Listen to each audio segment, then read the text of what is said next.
একটা ইনসিডেন্ট আরকি একজন আমার আম্মুকে বলে যে, সামনে কম্পিউটারের কোনো ফিউচার নেই। তো এই ক্ষেত্রে আমার আরকি ওই জায়গায় স্টপ হয়ে যায়। তা আমার তখন একটা মনের মধ্যে আরকি জিদ অথবা যাই বলতে পারেন যে আমি তাকে এই কথাটার প্রতি উত্তর দিই। ক্রিয়েটিভ আইটি ইনস্টিটিউট চুজ করার আমার ৩ টা রিজন আছে। ফার্স্ট অফ অল তাদের ল্যাবগুলা, এনভায়রনমেন্ট গুলা দেখে আমার পছন্দ হইছে। তারপর তাদের মেন্টর ব্যাকগ্রাউন্ড গুলা। আর তাদের এক্সপার্ট মেন্টর সাপোর্ট গুলা। অ্যাজ এ পারসন যদি ক্রিয়েটিভ আইটিকে আমি ধরি আমার জন্য আমার একটা মেন্টর, আমার বড় ভাই সবকিছুই আমার। আসসালামু আলাইকুম। আপনাদের সকলকে আমন্ত্রণ জানাচ্ছি ক্রিয়েটিভিটি ইনস্টিটিউটের স্পেশাল পডকাস্ট সফল যারা কেমন তারার আজকের এপিসোডে। আজকে আমাদের সাথে উপস্থিত আছেন ক্রিয়েটিভিটি ইনস্টিটিউটের একজন প্রাউড অ্যালামনাই, যিনি একাধারে একজন দক্ষ cyber security researcher, bug bounty hunter এবং মানস্ট্যাক ডেভেলপার। বর্তমানে তিনি একটি কোম্পানিতে সাইবার সিকিউরিটি এক্সপার্ট হিসেবে কর্মরত আছেন। এছাড়াও সবচেয়ে গর্বের বিষয় হচ্ছে তিনি NASA, US department of homeland সিকিউরিটির সিস্টেম থেকে তাদের ত্রুটি বের করার জন্য অফিসিয়ালভাবে স্বীকৃতি অর্জন করেছেন। আমাদের সাথে আজকে উপস্থিত আছেন ফাহাদ হোসেন। আসসালামু আলাইকুম ভাইয়া। ওয়ালাইকুম আসসালাম আপু। কেমন আছেন? আলহামদুলিল্লাহ। আপনি ভালো আছেন? জি, আলহামদুলিল্লাহ। আচ্ছা ভাইয়া, আমি তো অলরেডি জানি যে আপনি হচ্ছেন একটি কোম্পানিতে হচ্ছেন সাইবার সিকিউরিটি এক্সপার্ট হিসেবে আছেন। সো একটু যদি জার্নিটা বলতেন যে হচ্ছে আপনি আসলে কি কাজ করছেন? আমি হচ্ছে মেইনলি কোম্পানির মেইন ইন্টারনাল সাইবার স্ট্রাকচার গুলা দেখি। কোন জায়গার মধ্যে কোন বাগ পাওয়া গেল কিনা অথবা কোন জায়গায় কোন ত্রুটি আছে কিনা সেগুলা ফিক্স করি। এটাই মেইনলি আমার কাজ। As a cyber security expert ওই কোম্পানির মধ্যে। আরকি ইন্টারনালি কোন ত্রুটি আছে কিনা সেগুলা দেখি আমি। ফাইন্ড আউট করা। ওকে। আচ্ছা ভাইয়া, অনেকেই আসলে হয়তোবা বুঝে না যে বাগ বাউন্টি হান্টিং আসলে জিনিসটা কি? সো আপনি যদি একটু সহজভাবে সবাইকে বোঝাতেন। এখন সহজ ভাষায় বলতে গেলে bug hunting as kind of একটা আরকি ডিজিটাল রিওয়ার্ডিং সিস্টেম বলা যায়। যাতে যেখানে বড়, বড় কোম্পানিরা তাদের কিছু প্রোগ্রাম লঞ্চ করে রাখে। যেখানে আপনি একটা টার্গেট সিলেক্ট করে সেটার উপরে যদি কোনো বাগ খুঁজে পান, সেই বাগের উপর ভিত্তি করে আপনাকে টাকা দিবে। যত ইমপ্যাক্ট করাবে কোম্পানির উপর যত ইমপ্যাক্ট করবে, তত বেশি আপনাকে টাকা দিবে অথবা বাউন্টি দিবে আমরা যেটাকে বলি। আচ্ছা। সো এত সেক্টর থাকতে আসলে কেন সাইবার সিকিউরিটি মতো একটা মানে কমপ্লিকেটেড সেক্টরে আসলেন? তো আমার হচ্ছে কম্পিউটার শেখার আগ্রহ অনেক ছোটবেলা থেকেই। যখন আমি শুরু করি তখন ২০০৯-১০ সাল। তো ১০ সালের মধ্যে আমাদের ইউনিয়ন পরিষদের মধ্যে আরকি কম্পিউটার ডিজিটাল প্রশিক্ষণ সেন্টার ছিল। আমি তখন ছোট ছিলাম তো আমি ওই জায়গায় জানালায় তাকিয়ে থাকতাম। আমার কাছে জগৎটা আরকি খুব রহস্যময় লাগতো। খুব আচ্ছা, ইন্টারেস্টিং লাগতো যে তারা কি করতাছে। তখন ভিতরে যাইতে পারতাম না। আরকি অনেক ছোট ছিলাম আর ফ্যামিলিও ছোট বাচ্চাদের কথা অনেক সময় ফ্যামিলি মানে না যে আমি এটা করতে চাই অথবা এটা শিখতে চাই। তারপরে যখন আস্তে, আস্তে আমি স্কুল জীবনে পাড়া দিলাম আরকি। যখন হাই স্কুলে উঠলাম। তো হাই স্কুলে ওঠার পর আমি প্রচুর বই পড়ছি। আ বই পড়ে আমি প্রোগ্রামিং শিখছি, আমি জাভা শিখছি, আমি তারপরে ব্যাশ, গো এগুলা শিখছি। মানে আমি প্রচুর পরিমাণ বই পড়ছি। আমি এমনও সময় গেছে যখন আমি আমার একাডেমিক ক্লাস আরকি ক্লাস ফাঁকি দিয়ে আমি বই পড়তে লাইব্রেরিতে বসে থাকতাম। আচ্ছা, আ তারপরে একটা সময় হচ্ছে আমার আব্বু আমাকে কম্পিউটার কোর্সে ভর্তি করায় দেয়। তো ভর্তি করানোর পরে আরকি আমি কন্টিনিউ করি ৩-৪ মাসের মতো। তারপরে একটা ইনসিডেন্ট আরকি একজন আমার আম্মুকে বলে যে, সামনে কম্পিউটারের কোনো ফিউচার নেই। তো এক্ষেত্রে আমার আরকি ওই জায়গায় স্টপ হয়ে যায়। তা আমার তখন একটা মনের মধ্যে আরকি জিদ অথবা যাই বলতে পারেন যে আমি তাকে এই কথাটার প্রতি উত্তর দিবই। তারপরে আমি ফ্যামিলিকে বুঝাতে, বুঝাতে আবার জার্নি শুরু করি ক্রিয়েটিভের সাথে ২০২৩ সাল থেকে।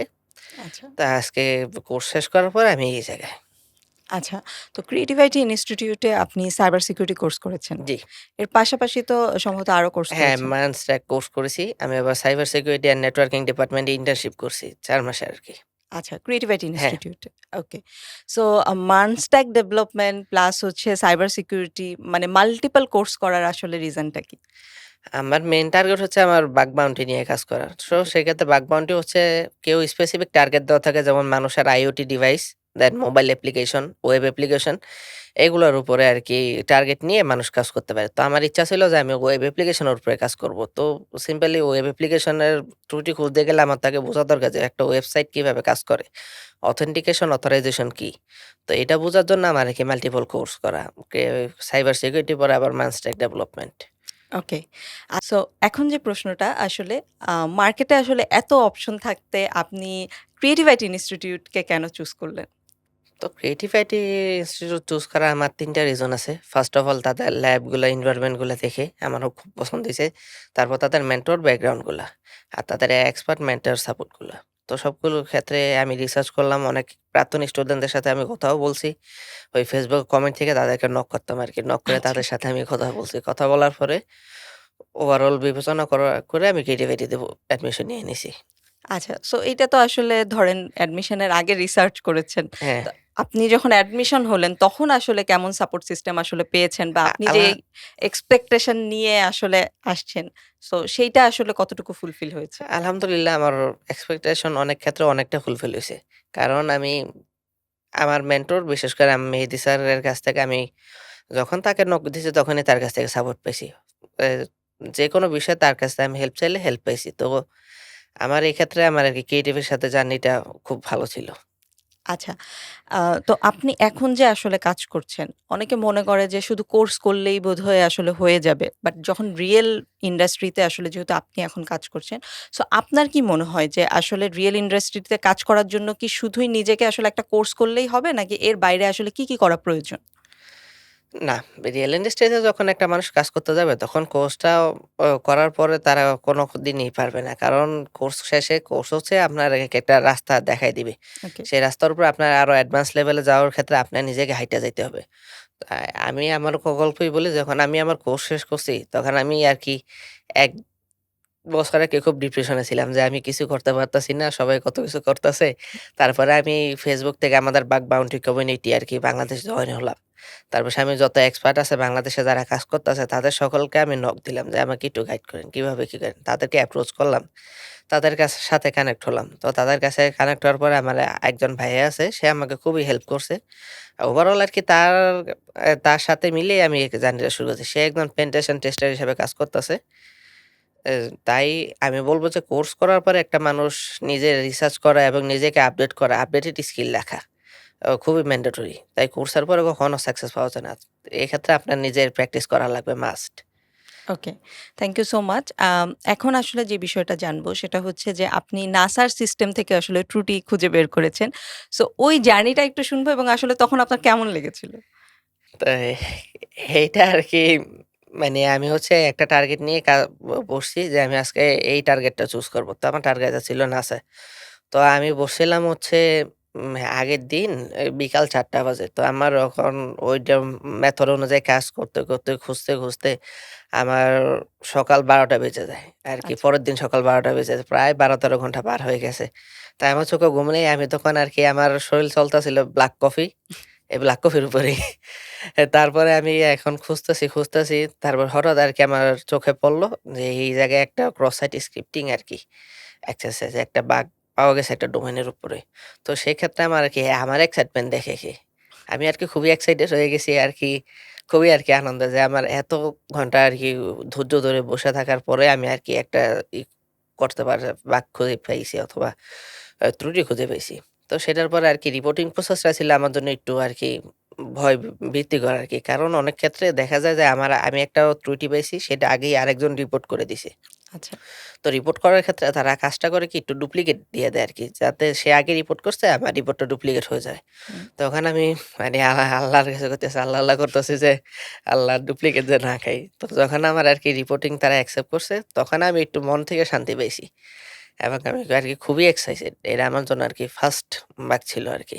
আচ্ছা, না একদম ফার্স্ট বাগ আপনি হ্যাঁ, করছেন একদম নাসাতে? হ্যাঁ। আচ্ছা, আচ্ছা খুব সুন্দর। সো উম এর পরবর্তীতে আপনি আবার ডিএইচএস এরও হচ্ছে সিস্টেমের ত্রুটি খুঁজে পেয়েছেন। হুম। সো ওইটাও একটু শুনবো জার্নিটা। ওইটাও আরকি নাসার পাওয়ার পরবর্তীতে আমি ৪ টা বাগ বাউন্টি প্রোগ্রামের উপর কাজ করি। আরকি বাগ খোঁজার ট্রাই করি। তো ৪ টার মধ্যে রিপোর্ট করার পরে আমি ২ টার মধ্যে সাকসেসফুলি বাগ পাইছি। বাগ পাওয়ার পরে তারা আমাকে কিছু পেমেন্ট দিছিল।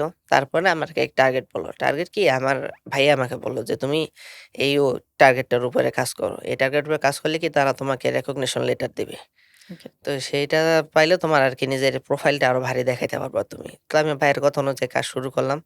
তো সেটা আমার অত সময় লাগেনি। কারণ তখন আমি একটু এক্সপার্ট এক্সপার্ট বলব না আরকি, তখন একটু ইন্টারমিডিয়েট টাইপের ছিলাম। যাতে আমি আরকি স্ক্রিপ্টিং করে নিজের কাজগুলো অনেকটা আগে অটোমেট করে নিয়ে আসতে পারছি। তো সেক্ষেত্রে ওটা আমার শুধু ৭-৮ ঘন্টার মতো আমার সময় লাগছিল। আর রিপোর্ট করার পরে আমার সময় লাগছিল ক ৩ দিন। তা করার পরে আরকি তারা আমাকে বলে যে, "তুমি এই রেকগনিশন আমরা বাগটা অ্যাকসেপ্ট করছি। We have accept your bug and here is the recognition letter" আর কেমন একটা থ্যাংক ইউ হিসাবে ইমেইল করে। আচ্ছা, যখন রিকগনিশন লেটারটা আসলে দেখলেন বা হাতে পেলেন, আপনার কেমন আসলে অনুভূতি ছিল? মানে এটা বইলেও প্রকাশ করার মতো না যে আমি একজন স্ট্রাগলার স্টুডেন্ট হিসেবে শুরু করছি।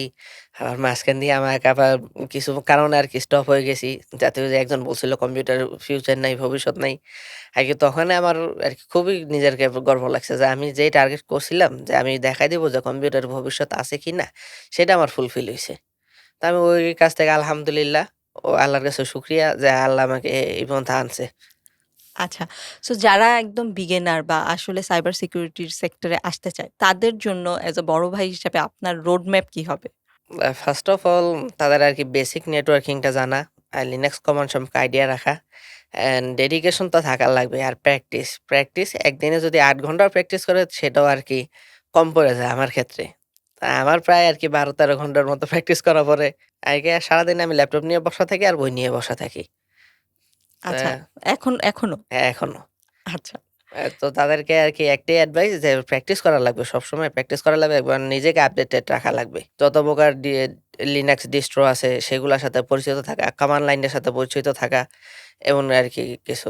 আর যত প্রকার আপডেট আসে যেমন আরকি যত টুলের আপডেট আসে অথবা যত আপডেটেড টুলস আছে সেগুলা নিয়ে রিসার্চ করা আরকি। Thank you so much road ম্যাপের জন্য। আশা করি যারা আসলে এই সেক্টরে আসতে চায়, তারা হয়তোবা আপনার এই অ্যাডভাইস গুলো আসলে ফলো করলে ভালো কিছু করতে পারবে। অনেকেই মনে করে যে বাংলাদেশে বা হচ্ছে সাইবার সিকিউরিটি সেক্টরটা আসলে খুব একটা মানে ডেভেলপ না।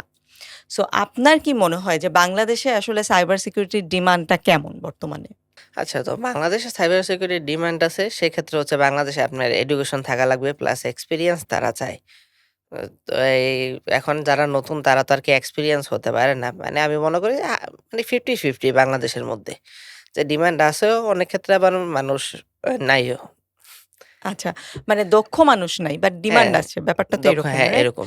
আচ্ছা, সো আপনি ক্রিয়েটিভ আইটিতে যা শিখেছেন কোর্সের মধ্যে, সেটা আসলে এখন আপনার এই কাজ করার ক্ষেত্রে আসলে কতটুকু কাজে দিচ্ছে? এক্ষেত্রে আমার অনেকটাই কাজে দিছে। কারণ আমি তো শুরু করছি ক্রিয়েটিভিটির মাধ্যমে। তাই আমার বেসিক কমান্ড গুলো তো পাশাপাশি আমার সব প্রতিনিয়তই লাগে। যেমন আমার একটা ফাইল ক্রিয়েট করার ক্ষেত্রে একটা কমান্ড লাগে। তারপর একটা লিস্ট করার ক্ষেত্রে ডিরেক্টরি গুলা সেক্ষেত্রে আমার কমান্ড লাগে। তো আমারে যে চেকলিস্ট গুলা আমার স্যার দিয়ে দিছিল সেইগুলো সবই আমার কাছে আছে এবং প্রতিনিয়ত সবগুলো ইউজ করতেছি। আচ্ছা, তো ক্রিয়েটিভ আইটি সম্পর্কে আপনি একদম শেষ মানে আজকে আপনি যেই অবস্থানে আসলে আছেন, সেই জায়গায় আসলে ক্রিয়েটিভ আইটি ইনস্টিটিউটের অবদান কতটুকু? তো আজকে আমি যে জায়গায় আছি সেক্ষেত্রে ক্রিয়েটিভিটি ইনস্টিটিউট আমি মনে করি আমার অবদান অনেকই অবদান রাখছে। কারণ তারা আমাকে ১ম থেকে শুরু করে এই পর্যন্ত আনছে। তারপরে মার্কেট থেকে কিভাবে রিসার্চ করা লাগে, কিভাবে আমি অ্যাডভান্স স্টাডি করব, সে গাইডলাইন গুলো আমি পাইছি। কারণ আমি তো আর শুরু করছি ক্রিয়েটিভিটির মাধ্যমে। তাই আমার সকল ক্ষেত্রে ক্রিয়েটিভিটির অবদান অনেক রাখছে আমার ক্ষেত্রে। আচ্ছা, এক কথায় যদি আমি আপনার কাছ থেকে জানতে চাই ক্রিয়েটিভ আইটি সম্পর্কে, আপনার জন্য ক্রিয়েটিভ আইটি কি? এক কথায় কি বলবেন? আচ্ছা, এক কথায় ক্রিয়েটিভিটি আমার জন্য আরকি আমার অ্যাজ এ পারসন যদি ক্রিয়েটিভিটিকে আমি ধরি, আমার জন্য আমার একটা মেন্টর, আমার বড় ভাই সবকিছুই আমার। কারণ তারা ক্রিয়েটিভিটির হাত ধরে আমি আজকে সাইবার সিকিউরিটি অথবা আইটি ফিল্ডে আমি নামছি। তখন আমি সাইবার সিকিউরিটি কোর্স শেষ করার পর আমি মানস্ট্যাক ডেভেলপমেন্ট কোর্সও করলাম। যার ক্ষেত্রে আমার আরকি আরো নিজেকে আপডেট করার জন্য। আমি কিছু প্রোগ্রামিং ল্যাঙ্গুয়েজ শিখছি। আমি আমার স্যার থেকে গাইডলাইন পেয়েছি। তো এক কথায় আমি আজকে যে পর্যায়ে আছি সেক্ষেত্রে ক্রিয়েটিভিটির অবদান অনেকটা গুরুত্বপূর্ণ। পাশাপাশি তো আমার উপর আল্লাহ আছে। আল্লাহ সহায় না থাকলে এই পর্যন্ত আসতাম না। এর পাশাপাশি আমার ভাই আছে, আমার আব্বু-আম্মু আছে তারা আমাকে একটু সাপোর্ট করছে। তো ক্রিয়েটিভিটিটা আমার কাছে আরকি ফার্স্ট প্লেস। সো ৫ বছর পর আসলে আপনি নিজেকে কোথায় দেখতে চান?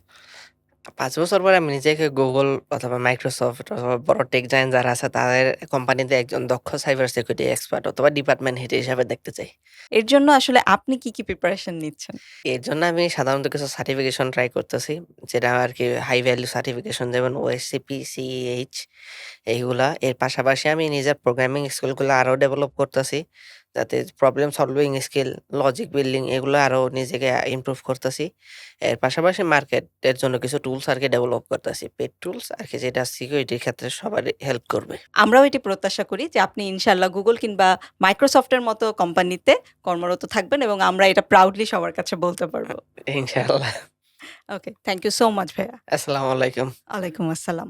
সো ফাহাদ ভাইয়ার গল্প থেকে আমরা জানলাম সঠিক গাইডলাইন, প্যাশন এবং স্কিল থাকলে আসলে সফলতার কোনো বাউন্ডারি থাকে না। এবং আমাদের এই পুরো এপিসোডে আমাদের সাথে থাকার জন্য আপনাদেরকে অসংখ্য ধন্যবাদ। আবারও দেখা হবে আমাদের নেক্সট এপিসোডে অন্য কোনো সফল স্টুডেন্টের সাথে।